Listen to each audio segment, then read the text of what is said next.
we're having a look at which ground did Australia knock the All Blacks out of back in the 1991 Rugby World Cup. That's not all. We also want to know from you guys, what was the final score?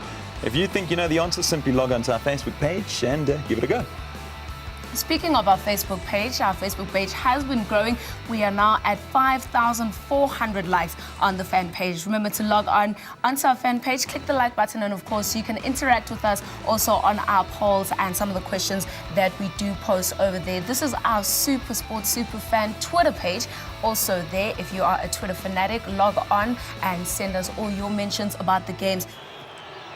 And there, Tron Duc missing the penalty that would have put France in the lead. And who knows, might have even given them the World Cup. Yeah. Tyrone's there saying, well done, New Zealand. The monkey is off your backs. Yet seems you can only win a World Cup if it is played in New Zealand. So wait another, say, 24 years? Wow. Well, speaking of Twitter, some of the top trends that have been coming out of the rugby world this morning, of course, RWC doing crazy things. 1.9 million tweets already from there. And as you can see there, Aussies, Wallabies, New Zealand, and of course, Hubert, talking about the ref, Craig Hubert and Pocock, and more coming in there. Craig Cooper, Israel Dag, penalty, breakdown, Craig there again. Also, Bryce Lawrence coming up quite a bit today. Also, one more player just to look at.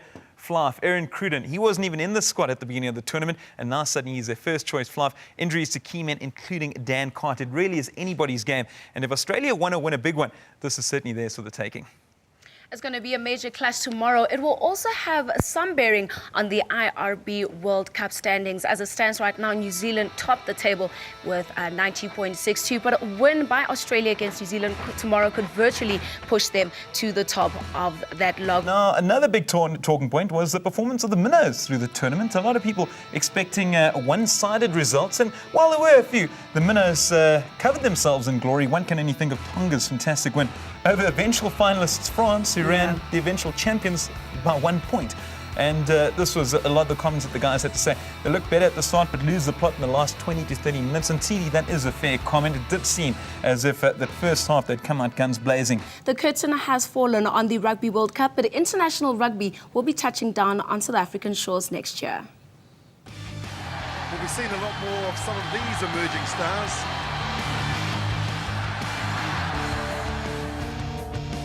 Danny K Music still a bok.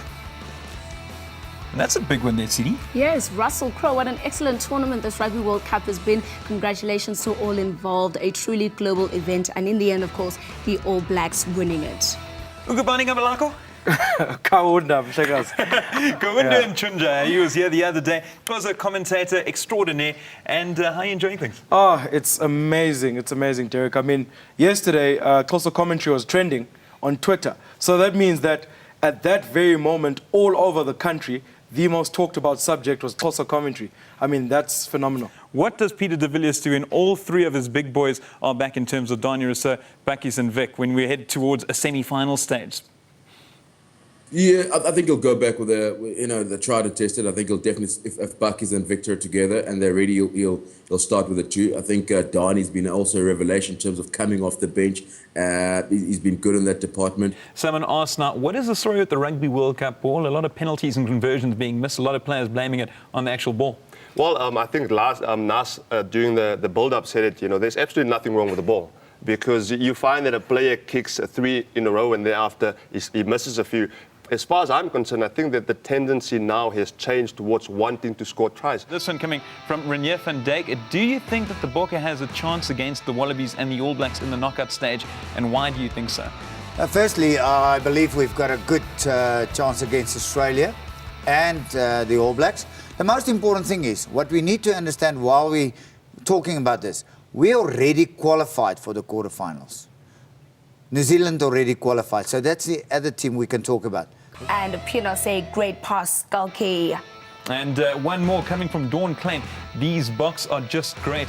Well, what a difference a week makes. As we mentioned last week, a scrappy victory over Wales. This time round, there was no denying that the Boks were far superior in every asset of play.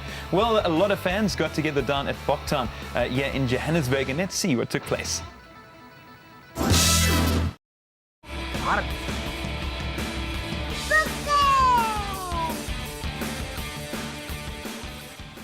Well, no, Eric is our super fan forever and ever. Boka! We're going to miss hearing that from you, young man. Well, as you know, some of our Springboks have bowed out of international rugby. John Smith and Victor Matfield, and some of the boys have actually tweeted just to say thank you to their Brian Habana, the wing. Just want to say to John Smith and Victor Matfield, I salute your contribution to South Africa and to rugby. Legends of the game, giants among men. Thank you so much to all the super fans that are logging onto our Facebook page and the web page to load all those pictures. Jeffrey there with the team behind, also with his All Blacks shirt showing love for the All Blacks over there. David, another dog. I wonder if he's singing the national anthem.